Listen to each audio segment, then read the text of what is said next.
Degree ಇದೆ, ಆದರೆ ಕೆಲಸ ಎಲ್ಲಿದೆ? ಅಪ್ಪ ಅಮ್ಮ ಲಕ್ಷಾಂತರ ರೂಪಾಯಿ ಸಾಲ ಮಾಡಿ ಓದಿಸ್ತಾರೆ.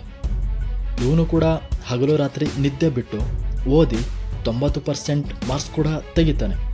ಕೈಯಲ್ಲಿ BE, MTech, MBA ಅನ್ನೋ ದೊಡ್ಡ ದೊಡ್ಡ ಡಿಗ್ರಿ ಸರ್ಟಿಫಿಕೇಟ್ಗಳು ಇರುತ್ತೆ. ಆದರೆ ಕಾಲೇಜ್ ಮುಗಿದ ಮೇಲೆ ರಿಯಲ್ ಪ್ರಪಂಚಕ್ಕೆ ಬಂದು ಕೆಲಸ ಹುಡುಕೋಕ್ಕೆ ಹೋದಾಗ ಕಂಪನಿಯವರು ಹೇಳೋದು ಒಂದೇ ಮಾತು: sorry, you don't have the skills. ನಮಸ್ಕಾರ ಕನ್ನಡ ವರ್ಡ್ಗೆ ಸ್ವಾಗತ. ಇವತ್ತು ನಾವು ಮಾತಾಡೋಕ್ಕೆ ಹೊರಟಿರುವ ಟಾಪಿಕ್ ನಮ್ಮೆಲ್ಲರ ಜೀವನಕ್ಕೆ ಸಂಬಂಧಿಸಿದ್ದು. ಅದೇ ಭಾರತದ ಎಜುಕೇಷನ್ ಸಿಸ್ಟಮ್ ಮತ್ತು ನಿರುದ್ಯೋಗ.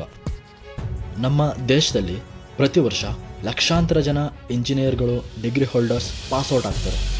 ಆದರೆ ಅವರಲ್ಲಿ 80% ಜನರಿಗೆ ಕೆಲಸನೇ ಸಿಗ್ತಿಲ್ಲ. ಯಾಕೆ? ನಮ್ಮ ಕಾಲೇಜ್ಗಳಲ್ಲಿ ಹೇಳ್ಕೊಡ್ತಿರೋ ಸಿಲೆಬಸ್ಗೂ ಆಚೆ ಕಂಪ್ನಿಗಳಿಗೆ ಬೇಕಾಗಿರುವ ಸ್ಕಿಲ್ಸ್ಗೂ ಸಂಬಂಧನೇ ಇಲ್ವಾ? ಬ್ರಿಟಿಷರು ಬಿಟ್ಟೋದ ಈ ಎಜುಕೇಷನ್ ಸಿಸ್ಟಮ್ ನಮ್ಮ ಯುವಕರ ಭವಿಷ್ಯವನ್ನು ಹೇಗೆ ನಾಶ ಮಾಡ್ತಿದೆ? ಬನ್ನಿ, ಇವತ್ತು ಈ ದೊಡ್ಡ ಸ್ಕ್ಯಾಮ್ನ ಅಸಲಿ ಸತ್ಯವನ್ನು ತಿಳ್ಕೊಳ್ತಾ ಹೋಗೋಣ. ಬ್ರಿಟಿಷರು ಬಿಟ್ಟು ಹೋದ ಗುಲಾಮಗಿರಿ ಸಿಸ್ಟಮ್. ನಮ್ಮ ಎಜುಕೇಷನ್ ಸಿಸ್ಟಮ್ ಯಾಕೆ ಹೀಗಿದೆ ಅಂತ ಅರ್ಥ ಮಾಡ್ಕೋಬೇಕು ಅಂದರೆ ನಾವು 1835ನೇ ಇಸ್ವಿಗೆ ಹೋಗಬೇಕು. ಆಗ ಭಾರತದಲ್ಲಿದ್ದ ಬ್ರಿಟಿಷ್ ಅಧಿಕಾರಿ ಲಾರ್ಡ್ ಮೆಕಾಲೆ ನಮ್ಮ ದೇಶದ ಶಿಕ್ಷಣ ವ್ಯವಸ್ಥೆಯನ್ನೇ ಬದಲಾಯಿಸ್ತಾನೆ. ಬ್ರಿಟಿಷರಿಗೆ ಆಗ ಭಾರತದಲ್ಲಿ ಯೋಚನೆ ಮಾಡುವ ಬುದ್ಧಿವಂತರು, ವಿಜ್ಞಾನಿಗಳು ಬೇಕಾಗಿರಲಿಲ್ಲ. ಅವರ ಫ್ಯಾಕ್ಟ್ರಿಗಳಲ್ಲಿ, ಆಫೀಸ್ಗಳಲ್ಲಿ ಕತ್ತೆಗಳ ಥರ ಕೆಲಸ ಮಾಡುವ, ಅವರು ಹೇಳಿದ್ದನ್ನು ಮಾತ್ರ ಕೇಳುವ ಗುಮಾಸ್ತರು ಬೇಕಾಗಿತ್ತು. ಅದಕ್ಕಾಗಿಯೇ ಅವರು ತಂದ ಸಿಸ್ಟಮ್ ಈ ಫ್ಯಾಕ್ಟರಿ ಮಾಡೆಲ್ ಎಜುಕೇಷನ್. ಬೆಳಗ್ಗೆ 9 ಗಂಟೆಗೆ ಬೆಲ್ ಹೊಡೆದ ತಕ್ಷಣ ಕ್ಲಾಸ್ಗೆ ಹೋಗಬೇಕು.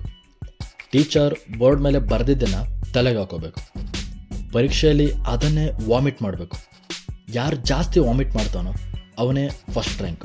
ಇಲ್ಲಿ ನಿಮ್ಮ ಕ್ರಿಯೇಟಿವಿಟಿ, ಹೊಸ ಐಡಿಯಾಗಳಿಗೆ ಬೆಲೆನೇ ಇಲ್ಲ. ಅವತ್ತು ಬ್ರಿಟಿಷರು ಕ್ಲರ್ಕ್ಗಳನ್ನು ಹುಟ್ಟುಹಾಕೋಕ್ಕೆ ಮಾಡಿದ ಅದೇ ಸಿಸ್ಟಮನ್ನು ನಾವು ಇವತ್ತಿಗೂ ಫಾಲೋ ಮಾಡ್ತಿದ್ದೀವಿ ಅನ್ನೋದೇ ಅತಿ ದೊಡ್ಡ ದುರಂತ. ಡಿಗ್ರಿ ಫ್ಯಾಕ್ಟ್ರಿಗಳು ಮತ್ತು ಮಾರ್ಕ್ಸ್ ಕಾರ್ಡ್ ಸ್ಕ್ಯಾಮ್. ಇವತ್ತು ನಮ್ಮ ದೇಶದಲ್ಲಿ ಎಜುಕೇಷನ್ ಅನ್ನೋದು ಒಂದು ಜ್ಞಾನ ಕೊಡುವ ಜಾಗ ಆಗಿ ಉಳಿದಿಲ್ಲ, ಅದೊಂದು ದೊಡ್ಡ ಬಿಸ್ನೆಸ್ ಆಗಿದೆ. ಪೇರೆಂಟ್ಸ್ ಮೈಂಡ್ಸೆಟ್ ಹೇಗಿದೆ ಅಂದರೆ, ನನ್ನ ಮಗ ಇಂಜಿನಿಯರಿಂಗ್ ಅಥವಾ ಮೆಡಿಕಲ್ ಮಾಡಲಿಲ್ಲ ಅಂದರೆ ಅವನ ಜೀವನನೇ ವೇಸ್ಟ್ ಅಂತ. ಇದನ್ನೇ ಬಂಡವಾಳ ಮಾಡಿಕೊಂಡ ಖಾಸಗಿ ಕಾಲೇಜ್ಗಳು ಲಕ್ಷ ಡೊನೇಷನ್ ಕಿತ್ಕೊಳ್ತವೆ. ನೀವು ಕಾಲೇಜಲ್ಲಿ ಓದ್ತಿರೋ ಸಿಲೆಬಸ್ 10-15 ವರ್ಷಗಳಷ್ಟು ಹಳೆಯದು. ಪ್ರಪಂಚ ಎಲ್ಲೋ ಹೋಗ್ತಿದೆ, AI ಬಂದಿದೆ. ಆದರೆ ನಮ್ಮ ಟೆಕ್ಸ್ಟ್ ಬುಕ್ಗಳಲ್ಲಿ ಇನ್ನೂ ಅದೇ ಹಳೆಯ ಔಟ್ಡೇಟೆಡ್ ಟೆಕ್ನಾಲಜಿ. ಕಂಪನಿಗಳು ಇಂಟರ್ವ್ಯೂಗೆ ಬಂದಾಗ ಅವರು ನಿಮ್ಮ ಮಾರ್ಕ್ಸ್ ಕಾರ್ಡ್ ನೋಡಲ್ಲ. ನಿಮಗೆ ಪ್ರೋಗ್ರಾಮಿಂಗ್ ಬರುತ್ತಾ, ನಿನಗೆ ಪ್ರಾಬ್ಲಮ್ ಸಾಲ್ವ್ ಮಾಡೋಕ್ಕೆ ಬರುತ್ತಾ, ಅಥವಾ ಕಮ್ಯುನಿಕೇಷನ್ ಸ್ಕಿಲ್ ಇದೆಯಾ ಅಂತ ಕೇಳ್ತಾರೆ. ಆದರೆ ನಮ್ಮ ಎಜುಕೇಷನ್ ಸಿಸ್ಟಮ್ ನಮಗೆ ಟೆಕ್ಸ್ಟ್ ಬುಕ್ ಬಾಯ್ಪಾಠ ಮಾಡೋದನ್ನು ಕಲಿಸುತ್ತೆ ಹೊರತು ರಿಯಲ್ ಲೈಫ್ ಪ್ರಾಬ್ಲಮ್ ಸಾಲ್ವ್ ಮಾಡೋದನ್ನು ಕಲಿಸೋದೇ ಇಲ್ಲ. ಹೀಗಾಗಿಯೇ ಲಕ್ಷಾಂತರ ಯುವಕರು ಸರ್ಟಿಫಿಕೇಟ್ ಹಿಡಿದುಕೊಂಡು ನಿರುದ್ಯೋಗಿಗಳಾಗಿ ರೋಡಲ್ಲಿ ಅಲೆತಾ ಇರೋದು. ಸ್ವಲ್ಪ ಡೇಟಾ ಕಡೆ ಕಣ್ಣು ಹಾಕೋಣ ಬನ್ನಿ. ಇತ್ತೀಚಿನ ವರದಿಗಳ ಪ್ರಕಾರ ಭಾರತದಲ್ಲಿ ಓದಿದವರಲ್ಲೇ ನಿರುದ್ಯೋಗದ ಪ್ರಮಾಣ ಅತಿ ಹೆಚ್ಚಿರೋದು. ಮೊನ್ನೆ ತಾನೇ ಒಂದು ನ್ಯೂಸ್ ಬಂದಿತ್ತು, ಅಂದರೆ ರೀಸೆಂಟಾಗಿ ಯಾವುದೋ ಒಂದು ಸರ್ಕಾರಿ ಆಫೀಸ್ನಲ್ಲಿ 15 P1 ಹುದ್ದೆಗಳಿಗೆ ಅರ್ಜಿ ಕರೆದಿದ್ದಂತೆ. ಅದಕ್ಕೆ ಲಕ್ಷಾಂತರ ಜನ ಅಪ್ಲೈ ಮಾಡಿದರು. ಇದರಲ್ಲಿ ಬೇಜಾರಾಗೋ ವಿಷಯ ಏನಂದರೆ, ಸಾವಿರಾರು ಜನ MTech, MBA ಮತ್ತು PhD ಮಾಡಿದವರಾಗಿದ್ದರು. ಇದನ್ನು ನೋಡಿದಾಗ ಒಂದು ಕ್ಷಣ ಬೇಜಾರಾಗುತ್ತೆ ಅಲ್ವ? 25 ವರ್ಷ ವಯಸ್ಸಾದರೂ ಅಪ್ಪ ಅಮ್ಮನ ಹತ್ರ ಪಾಕೆಟ್ ಮನಿ ಕೇಳೋಕ್ಕೆ ನಾಚಿಕೆ ಆಗುತ್ತೆ. ಸಮಾಜದವರು ಏನು ಮಾಡ್ತಿದ್ದೀಯಾ ಅಂತ ಕೇಳಿದರೆ ಉತ್ತರ ಹೇಳೋಕ್ಕೆ ಆಗಲ್ಲ. ಈ ನಿರುದ್ಯೋಗದ ಡಿಪ್ರೆಷನ್ನಿಂದ ಎಷ್ಟೋ ಯುವಕರು ತಪ್ಪುದಾರಿ ಹಿಡಿತಿದ್ದಾರೆ. ಕೆಲವರು ಆತ್ಮಹತ್ಯೆಗೂ ಶರಣಾಗ್ತಿದ್ದಾರೆ. ಈ ಸರ್ಕಾರಗಳು ಎಲೆಕ್ಷನ್ ಬಂದಾಗ ಮಾತ್ರ ನಾವು ಕೋಟಿ ಉದ್ಯೋಗ ಕೊಡ್ತೀವಿ ಅಂತ ಭಾಷಣ ಮಾಡ್ತಾರೆ. ಆದರೆ ರಿಯಾಲಿಟಿ ಗ್ರೌಂಡ್ ಲೆವೆಲಲ್ಲಿ ಯಾರಿಗೂ ಸಪೋರ್ಟ್ ಸಿಗ್ತಿಲ್ಲ. ಹಾಗಾದರೆ ಇದಕ್ಕೆಲ್ಲ ಪರಿಹಾರನೇ ಇಲ್ವಾ? ಖಂಡಿತ ಇದೆ. ಆದರೆ ಆ ಪರಿಹಾರ ಸರ್ಕಾರದಿಂದನೋ ಅಥವಾ ಕಾಲೇಜಿಂದನೋ ಸಿಗಲ್ಲ. ಅದು ನಿಮ್ಮಿಂದಾನೇ ಶುರುವಾಗಬೇಕು. ಕಾಲೇಜು ಡಿಗ್ರಿ ಅನ್ನೋದು ಬರೀ ಒಂದು ಎಂಟ್ರಿ ಪಾಸ್ ಅಷ್ಟೆ. ಕೇವಲ ಡಿಗ್ರಿ ಸರ್ಟಿಫಿಕೇಟ್ ನಂಬಿಕೊಂಡು ಕೂರೋಕ್ಕಾಗಲ್ಲ.